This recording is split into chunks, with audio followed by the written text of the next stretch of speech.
Je pense que si la majorité des Français soutiennent le mouvement des Gilets jaunes, c'est parce qu'il s'est construit en dehors des partis, en dehors des syndicats, sur une base de classe sociale.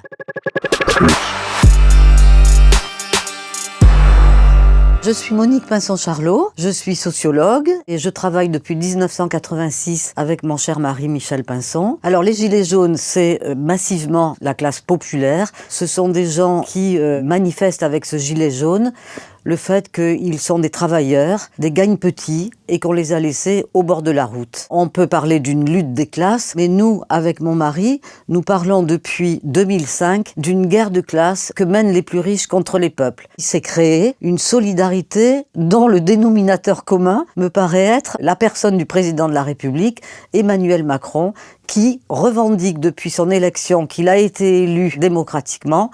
Or, il a été porté à l'Élysée par les puissances d'argent, par très peu de votes positifs pour sa personne. On dit qu'on est dans une démocratie, mais c'est pas vrai. Les médias sont la propriété de milliardaires. Le vote blanc n'est toujours pas comptabilisé dans les suffrages exprimés. Les gilets, ce jaune fluorescent, c'est une idée géniale puisque tous les Français sont obligés d'avoir des gilets pour conduire leur bagnole. Donc, être visible et s'en prendre au lieu de pouvoir. C'est-à-dire qu'ils ne sont pas entre Nation et Bastille, ils sont sur les Champs-Élysées, au plus près de l'Élysée. D'habitude, c'est les dominants qui exercent cette violence symbolique qui en impose aux dominés et qui leur impose une certaine servitude. Tandis que là, la violence symbolique, c'est complètement retourné et c'est un véritable procès en illégitimité qui est désormais lancé contre Emmanuel Macron. Le peuple français a vraiment besoin d'une véritable démocratie participative, d'une justice sociale et de mettre à bas les inégalités abyssales qui sont à la faveur uniquement des propriétaires privés des moyens de production, alors que tous ceux qui assurent